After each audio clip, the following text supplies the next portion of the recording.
What's up everyone, welcome back to the channel. Boozer here. Thanks for stopping by. Today's video I'm going to show you guys two different setups where you guys can farm food as well as farm the dungeon, obviously for rewards. But in this case we have two dungeons that are happening at the same time that we're going to be talking about, and it's going to be the Spider Tournament with the Barb only faction restriction, as well as the Odin's Trial Tournament.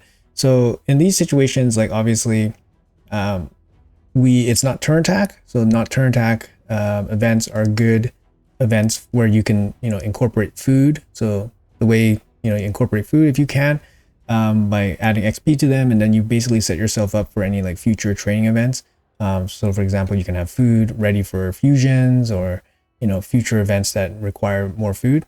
So being able to farm food in these events are very, very efficient. But how are we going to farm food in, for example, a restrictive tournament or event like this? And how are we going to farm food in Odin's Trial, which is pretty new dungeon, and it has elements of RNG in it. So first, let's talk about the Spider Tournament with the Barb restriction. So if you guys are doing this tournament, most likely you guys are going for the Thor 5-star soul or one of the souls and participating in this Titan event. You guys probably have Thor already. It's a good time to obviously build up Thor since it's CVC and stuff like that. So I would expect you guys to have Thor. I built mine out, and I ran them through various amounts of the different levels of dungeons.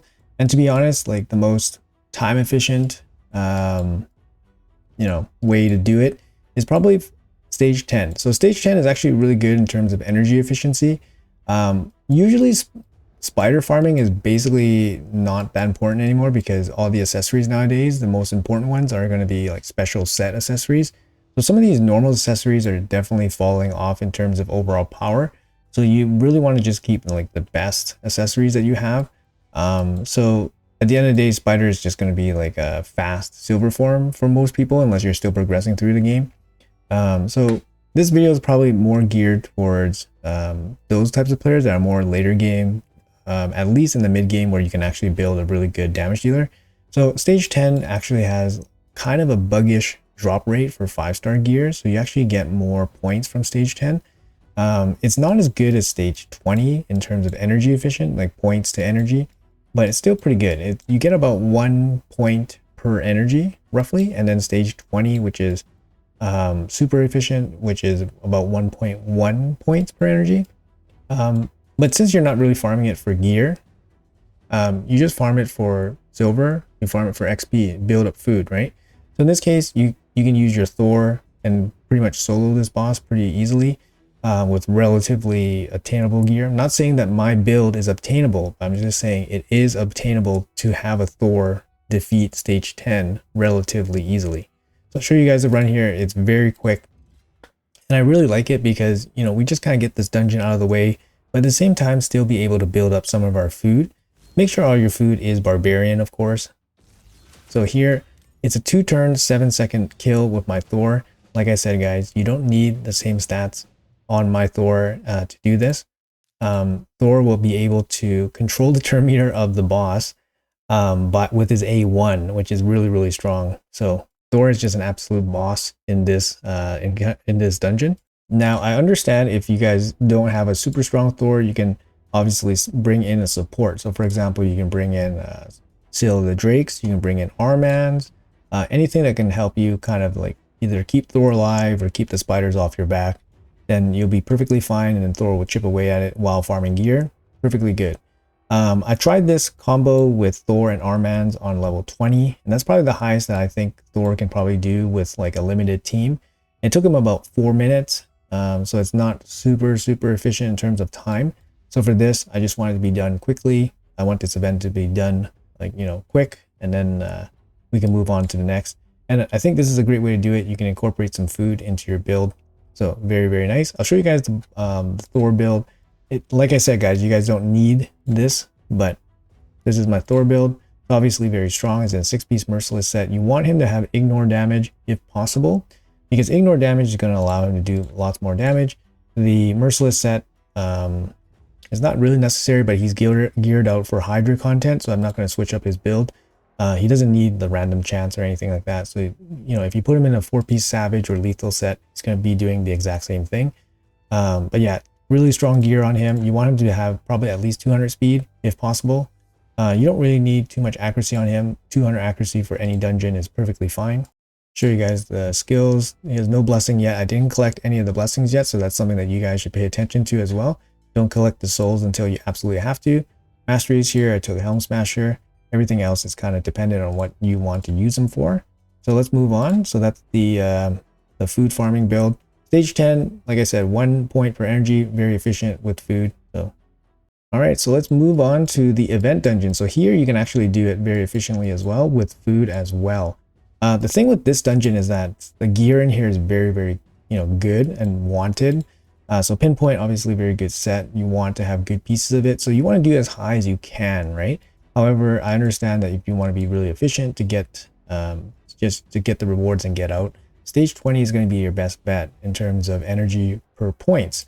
So I'm going to show you guys a team here for stage 20 where you can actually incorporate food as well. So as long as it's not turn attack, you can incorporate food and it's going to be very efficient for your energy. So here I have Sun Wukong, which is, a pass-free login champion. Probably going to be not available for most of you guys now, but he's there. So Sun Wukong with Lydia, again, pretty, mid-ish, late game-ish champion. You have to complete faction wars for this champion, but she's really, really good in this encounter if you guys have her because of her passive block revive. Very good. It gives you an extra chance here at recovering. And then I got 3 food here. So I do run presets because Wukong does do some weird stuff with his A2. So I have him set up to do his A2 to open. And then everything else is kind of okay. So I'll show you guys how this run goes. This is really, really good here.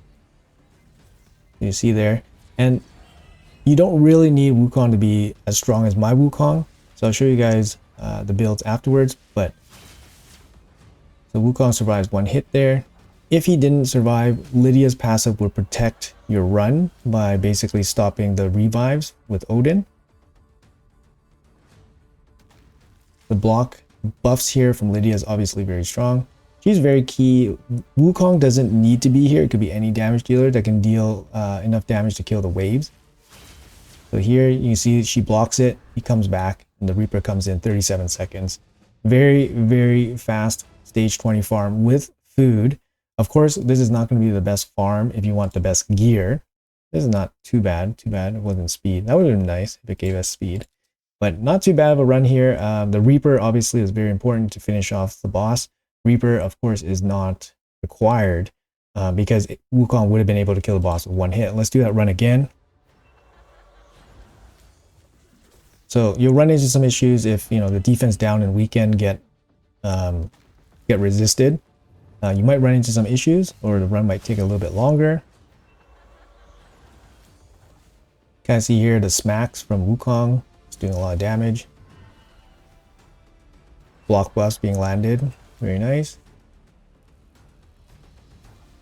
Just the A1s from the Wukong doing lots of smacks. Lots of big damage for the defense down and weekend here. And almost. Smack. There you go. 35 seconds. Even faster this time. But yeah, hopefully this was helpful. But yeah, I'll show you guys the builds here real quick. So this is my Wukong. Like I said, guys, you guys don't need something as crazy as this. This is my Arena Wukong. Definitely can scale it down. Scale it down. You guys can add an extra attacker if you want. And then bring 2 food. Either way, you're still being super, super efficient by bringing extra food into this dungeon. So you're spending energies, farming food. Very good. Level 20 is the most efficient. One of the most efficient, I believe. It is still the most efficient. Let me double check. Yes, it is still the most efficient. You see here, level 20, number 1 most efficient for tournament points and event points. So out of all the stages, so level 20, if you want to get through this with as little energy as possible, might as well throw in some food as well. But yeah, here's my Sun Wukong. You can definitely scale him down a little bit here. On stage 20, Odin is 180 speed, and you need about 300 accuracy to land your debuffs on him. So I think those stats are still relatively obtainable for most people. So you want to be at least ahead of those stat thresholds to be able to handle him. But yeah, so here's the masteries. Took Helm Smasher. That's probably the important part where you can do some extra damage. Fully booked, of course. Reaper helps maybe save you 1 extra hit against the boss. And then Lydia here, she is in a standard shield set build. for seer comps and all that stuff. So I have her with super accuracy so that she can play against Odin 30 speed. She just needs to go first in the team. Shield set's not necessary, but it's always good to have just in case. And of course, I still use her in some shield seer comps, so the shield set is useful there as well. So anyways, guys, just a quick video here showing you guys two different setups with two different builds where you guys can do farming with food. You know, just to stretch your energy a little bit. I know these events are really taxing on people's energy. So building food along the way definitely makes it a little bit more efficient. So anyways, guys, hopefully you guys enjoyed the video. Hopefully it was helpful for you guys and gave you guys some ideas on what you guys can do for your accounts. Let me know in the comments below if you guys have any cool builds that you guys are using to tackle some of these dungeons and events. So anyways, guys, appreciate your time. Thanks for watching, and I'll see you guys in the next one.